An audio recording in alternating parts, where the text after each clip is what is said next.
Hello guys, আসসালামু আলাইকুম। আশা করি আপনারা সবাই ভালো আছেন, সুস্থ আছেন।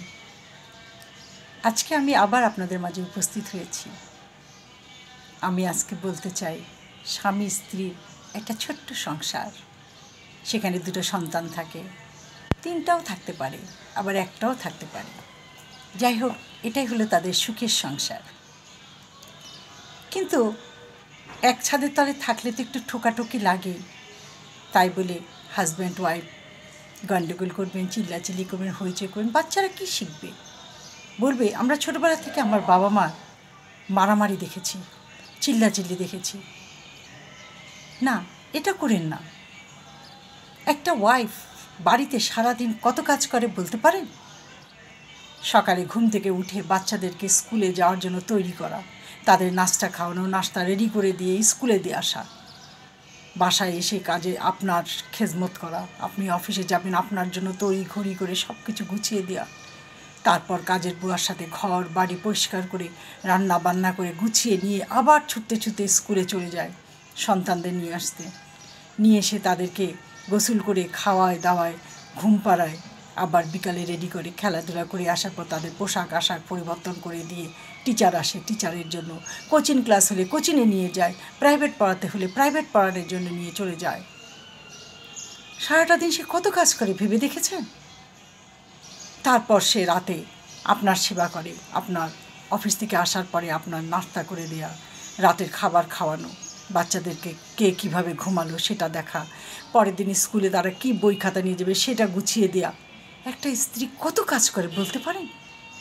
তারপর যদি বিনা কারণে তাদের গায়ে হাত তুলেন, তাহলে তারা কোথায় যাবে একবার ভেবে দেখেছেন কি?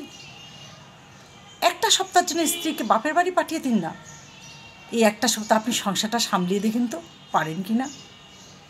বাচ্চাদের স্কুলে নিয়ে যাওয়া, নিয়ে আসা, নিজে অফিসে যাওয়া, খাবার তৈরি করা, স্কুল থেকে তাদেরকে নিয়ে আসা, তাদের কোচিং করানো, প্রাইভেট পড়ানো, টিচারদের পিছনে দৌড়ানো, পরের দিন কি বই নেবে সেটা নিয়ে, আর সংসার সামলা করে দেখুন না একটা সপ্তাহ পারেন কি না। তখন উপলব্ধি করবেন আপনার ওয়াইফ সংসারে কত কাজ করে। কাজেই স্ত্রীর গায়ে হাত তুলিয়েন না। এই রোজার মাসে হঠাৎ করে আমি বসে আছি, আমি কেঁপে উঠেছি, লাফ দিয়ে উঠেছি হাজব্যান্ড ওয়াইফের চিৎকার শুনে। অনুভব করলাম স্বামীটা লাঠি দিয়ে তার স্ত্রীকে পিঠাচ্ছে, কিন্তু স্বামীটা তো একটা ভদ্রলোক, ওয়াইফটাও তো ভদ্র, দুজনে তো এডুকেটেড, দুটো বাচ্চা, বাচ্চা দুটো ভয়ে বারান্দায় কাঁপছে। স্ত্রীটাও চাকরি করে, স্বামীও চাকরি করে। সেই চাকরির মধ্যে নিজের সন্তানদেরকে তাকে আমি দেখি সকালে উঠে স্কুলে দিয়ে আসা, আবার এসে নিজে তৈরি হওয়া, স্বামীকে তৈরি করা, আবার দুজনে অফিসে চলে যায়, আবার আসে স্কুল থেকে বাচ্চাদেরকে নিয়ে এসে বাসায় রেখে মহিলা আবার অফিসে চলে যায়। কিন্তু হঠাৎ করে এত মার মেরেছে না, 3 দিন মহিলাটাকে আমি বারান্দায়ও আসতে দেখিনি। খুব কষ্ট লেগেছে। ভুল তো মানুষেরই হতে পারে, সামান্য কিছু নিয়ে মনোমালিন্য হতে পারে, সন্দেহ হতে পারে। আসেন না সবাই মিলে মীমাংসা করি। আপনারা নিজেরা নিজেদের স্বামী স্ত্রীর সমস্যার সমাধান স্বামী স্ত্রী করবেন, তৃতীয় কোনো ব্যক্তিকে ঢুকতে দিয়েন না, তাহলে সংসারটা ভেঙে যাবে।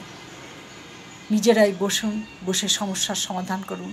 কার কোথায় ভুল হলো, কার কী সন্দেহ হলো সেটা মীমাংসা করুন। দেখবেন সব সমস্যার সমাধান হয়ে গেছে, একটা সুখের সংসার বয়ে গেছে।